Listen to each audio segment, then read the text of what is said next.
Bonjour et bienvenue sur brainculture.tv. Je suis Mad, vous êtes dans l'émission La Minute Mad et je suis là pour vous parler de livres que je trouve indispensables, les livres genre que je pense que tout le monde devrait avoir lu au moins une fois dans sa vie. Alors je ne suis ni écrivain, ni critique littéraire, ni même prof de littérature, je suis juste libraire et donc à ce titre je suis là pour vous conseiller. Et avant de vous parler du livre du jour, je laisse la place à la chronique du public qui va vous dévoiler un autre livre essentiel. Bonjour, je m'appelle Sohen, j'ai 14 ans, je suis collégien et on m'a posé la question de pour moi quel livre était essentiel. Je suis pas un très grand lecteur mais j'ai pensé à My Hero Academia. C'est pas un livre, c'est un manga mais je trouve que les mangas ça fait partie de la littérature. Alors j'ai direct accroché à ce manga parce que mon frère me l'a offert pour mon anniversaire et je commençais à feuilleter les pages. J'étais pas trop manga, j'ai commencé à feuilleter les pages et j'ai direct accroché. Du coup j'en ai acheté pas mal. Avec mes parents on en a acheté pas mal et j'ai tout de suite accroché. My Hero Academia c'est l'histoire d'un enfant qui est né dans un monde où tout le monde a un alter. Enfin un alter c'est un pouvoir dans le livre. Et lui il en a pas, il fait partie des rares personnes qui en ont pas. Et il va rencontrer une personne qui va changer tout dans sa vie. Pour moi il est essentiel ce livre parce que c'est un des premiers cadeaux que mon frère m'a fait. Et que c'est un des premiers livres dans lequel je suis vraiment rentré, que j'ai adoré l'univers et tout. Et d'ailleurs je fais la collection, j'ai des livres, j'ai des figurines, tout. Tac, voilà. Voilà pourquoi il est essentiel pour moi. Merci beaucoup.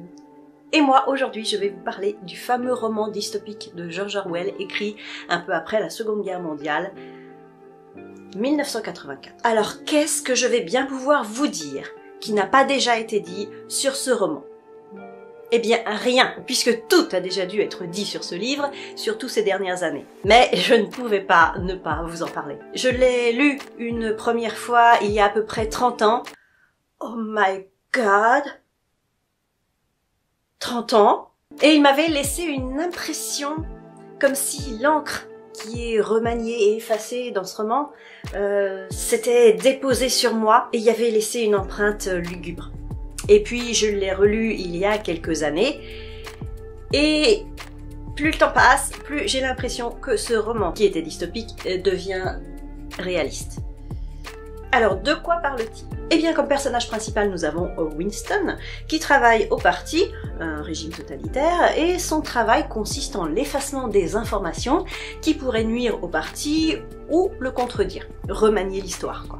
Ce parti est celui de Big Brother, sorte de chef suprême d'un pays où les gens n'ont pas le droit de penser par eux-mêmes, où les actifs sont constamment surveillés, et où les prolétaires, donc les pauvres, ceux qui sont au chômage, etc., vivent dans la crasse et dans l'indifférence totale. Un pays où la langue, la novlangue, est faite pour formater et contrôler les esprits. Et donc notre cher Winston, en toute discrétion, va se rebeller en premièrement écrivant dans son journal intime et en ayant une relation avec une jeune femme. Ce qui est expressément interdit par le parti. Et donc tous deux voudraient essayer de changer les choses et de faire une révolution.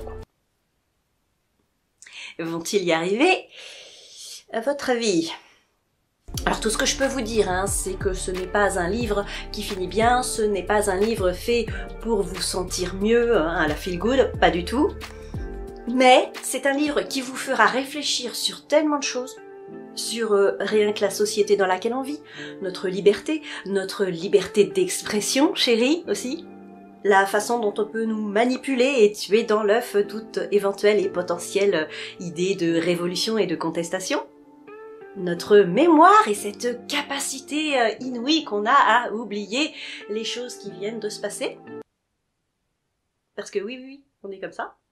C'est donc un livre, un roman choc pour nous réveiller, pour nous éveiller, avant qu'il ne nous arrive la même chose. Et la même chose, c'est pas très reluisant, Je vous le dis pas, il faut lire le livre, mais c'est vraiment pas très reluisant. Alors moi, j'ai lu la première traduction, mais il y en a une nouvelle qui est sortie il n'y a pas très longtemps. Il y a aussi une adaptation cinématographique et une adaptation en roman graphique très récemment. Donc allez-y, foncez, vous n'avez plus aucune excuse. Et ensuite, vous pourrez même enchaîner avec le fabuleux Fahrenheit 451 de Ray Bradbury pour rester dans l'ambiance. Voilà, l'émission se termine. Si vous aussi, vous voulez participer à la chronique du public, vous avez ici l'adresse mail pour proposer votre propre chronique et le livre que vous trouvez le plus essentiel. Envoyez donc un mail à cette adresse. À bientôt!